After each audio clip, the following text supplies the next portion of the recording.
responded with d5. After c4, the normal response c6, which puts us in a Slav defense. I play knight f3, and the reasons if I play knight f6, sometimes they'll play e5, the winnow or a counter gambit. And just to disallow that, I play knight f3. Okay, so we're just playing regular stuff, and bishop f5 comes out. Normally, they don't want to play bishop f5 yet because I can capture. Normally, it's d captures c4, followed by a4, the Alapin variation. But when they just go straight forward, we have this move here with queen b3 at the end. Double attacking the d and the b pawns with the queen. And so they have to make some kind of concession here. And so b6 was their choice of concession. After playing e3, which I'm not sure is the best move, I think I should be keeping up the pressure. e3 doesn't do that. Then we just kind of got a normal settled down position. I attacked the bishop, and I really didn't give proper analysis to this maneuver here. And after going back, I took it. And now I'm not really super happy to castle yet, because after the knight moves, a queen will appear here, and mate is coming. Or at least strong threats of it. So I want to keep my king in the center and do other stuff as long as possible. Which is why here I played bishop d2. He played knight bd7, makes a lot of sense.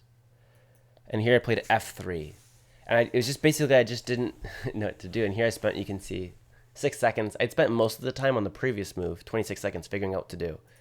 And I decided this move stops this knight from entering into the game. I'm keeping my king in the center, but maybe it'll even be safe on a square like e2. I don't want to castle kingside. Castling queenside would put me on the open line. Maybe castling queenside is still okay, but I just wasn't super happy to castle just yet. He tries to break in the center, but that hangs the center pawn. So we take that center pawn. After takes, I'm up a pawn in this position. Now my king is exposed, but so is his. And we'll see how the game develops. He plays bishop h4. Which stops me from castling because g3 is met by bishop captures g3.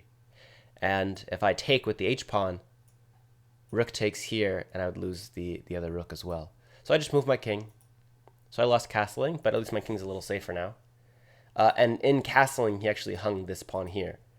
We were actually trading this pawn for this pawn, so I should have maybe played a different move, but I took this pawn. We traded queens. I brought my bishop back, and my bishop's here. So this is the position we have. I'm currently up one pawn, and I have the two bishops. So if I can maintain the two bishops, that's going to be pretty good in this open position. g3, and I got my king a little bit safer. He res knight in the game, and this move is a little bit annoying to me because I don't want to give up the two bishops right away if I don't have to. But also, there's like moves like this coming. He's threatening to win a pawn right away. So bishop b3 makes a lot of sense. Restricting the rook to go here if he wants to save the piece. And first he checks me. I go away. And then he does this. And I wasn't sure what to do here because he's still threatening to win the pawn. And I can't really see a better move here. So I just gave away the two bishops and tried to trade down into a better endgame. And at this point I tried to bring my king back in the game. In hindsight, probably that's a better way to bring my king into the game instead of going backwards. But then he blunders the exchange. This move lets me pin him. He has to give up the exchange for a pawn. And I want to win one of these two pawns because they're weak. But right now, if I go here, he can just push. And then he ends up defending this guy. So first, we have check. And now we fork the pawns. And we win this pawn. So it's 3-2 on this side, 1-1 on this side. Bishop versus rook. I'm a little bit lower on the clock. He defends and threatens maybe this. So I attack the bishop. He saves the bishop. And move your king up in the endgame. Now my thoughts are he's a dark squared bishop. So if I can put everything on light squares and cut off his king, my king is free to do whatever he wants. And I can just kind of walk around the board all I like. So I push a4, just making sure that this pawn can't move anymore. If it moves, I'll take it. I want to restrict my opponent's options as much as possible to leave his only movable pieces being the king and the bishop, because the bishop is quite susceptible to zugzwang in positions with pawns on both sides of the board. So he moved his bishop because a5 was a threat. I bring my rook in, cutting off his king. And I advance my pawn on a light square. I'm not sure if that's the best choice, actually. So he's coming around to attack my rook. I push, and I come back. Now this is the rook that's safe, but right now the king maybe can find a way into the position like this, which is why after this a move he goes this way. I think his plan is to do something like this and try to stop the pawns from moving. But I break open right away, and the idea is that his king is stuck. I'm going to be able to get here and stop his king, and I can push this pawn, and then his king's not really going to be able to move. That was the plan here. So we race over, and I have this move, h4. So now it's his turn. And if he moves his king back, maybe I should bring my king into the position, but then he just goes back and forth. So in this position, I decided my rook wasn't doing a whole lot, so I decided to activate my rook.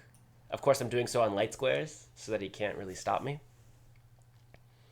And after rook d5, we had king h6 returning. We had rook to d7, which cuts off the king. Now his only move is to give up the pawn or to move the bishop. He elected to move the bishop, and so now I fork the pawns. This pawn and this pawn are both attacked. And the only move that would defend both of them is bishop to d4, which would lose the bishop. So he defended one of the pawns. I took the other pawn. And, I mean, it was resigns a while ago, but now it's really starting to look pretty bad for him.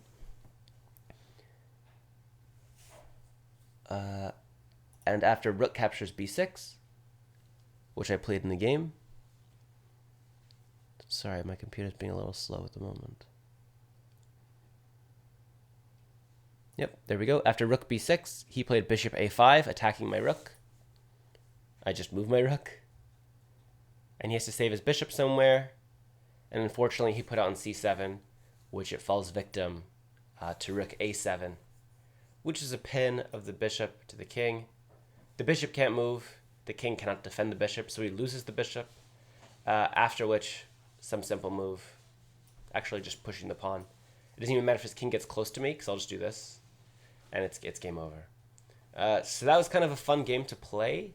We'll look forward tonight for the analysis of that game. Thank you so much for watching. This has been Turkish Films with Daily Chess Episode 6. And please make sure to stay Turkish. Thank you. That's all.